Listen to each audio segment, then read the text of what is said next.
On va s'intéresser aujourd'hui à un principe vraiment fondamental de l'apprentissage de la lecture. L'idée, elle est toute simple en fait. Lire, ce n'est pas juste aligner des lettres et des sons. Non, c'est bien plus que ça.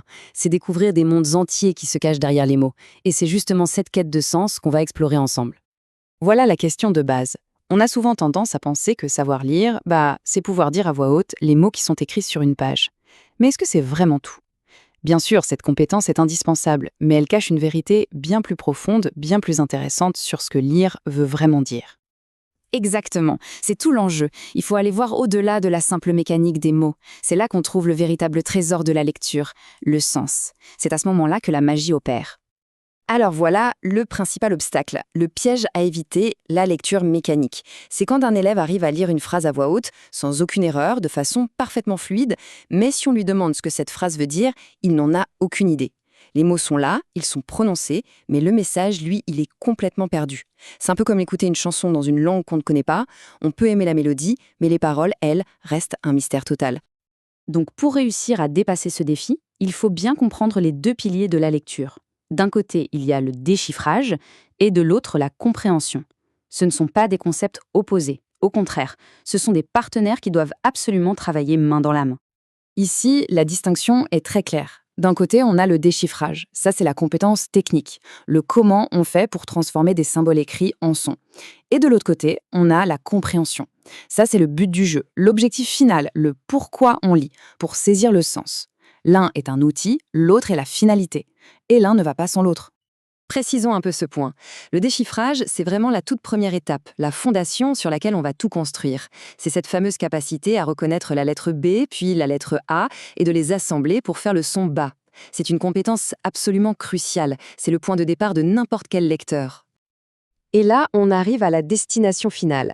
La compréhension, ce n'est pas du tout quelque chose de passif. Au contraire, c'est un processus très actif où le cerveau va traiter l'information, il va la connecter à tout ce qu'il sait déjà et il va construire activement du sens.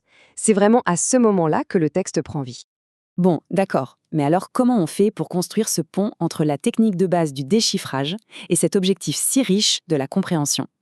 Voyons un peu comment ça se construit étape par étape. En fait, la progression est assez logique et intuitive. On commence par s'assurer que des mots tout seuls, des mots isolés comme chat ou soleil, ont bien un sens pour l'élève.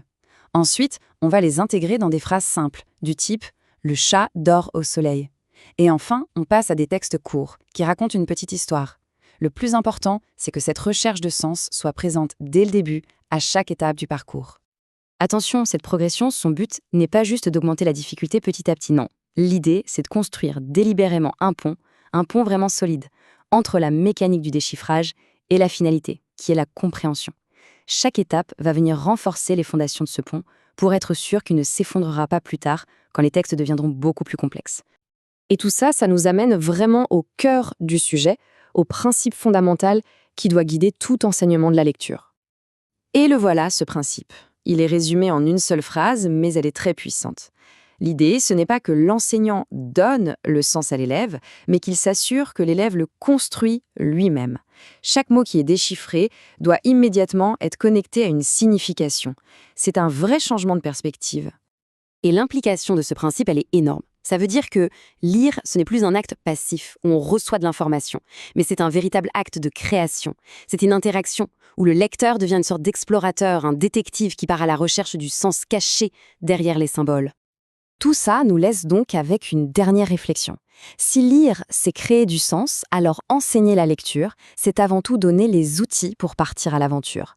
La question n'est plus seulement de savoir si un enfant sait lire, mais plutôt de savoir si la lecture est devenue pour lui une porte d'entrée, une porte vers l'aventure de la connaissance et de l'imagination. C'est là que se trouve tout l'enjeu.